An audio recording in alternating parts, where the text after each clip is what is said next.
Hello! In this video I will show you how to set up parental controls on Itel S24. So you have to start by opening your settings application, then you have to scroll down and click on Google. Then click on all services and now you have to scroll down and click on parental controls. Then click let's do this and click sign in.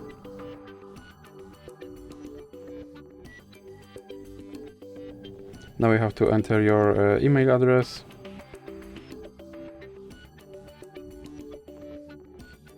Then click next.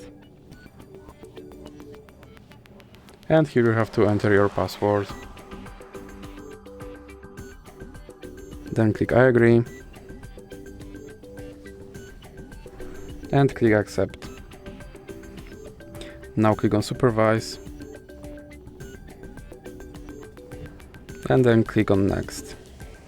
And here you have to enter your parent email address. Then click next. And here you have to enter your password.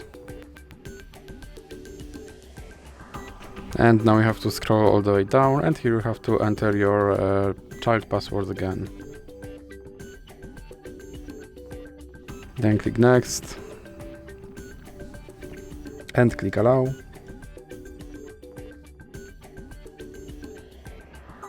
And now scroll down and click next. Then click done. And as you can see, my parental control is now set up. So that's it for this video. If you liked it, please remember to leave a like and subscribe.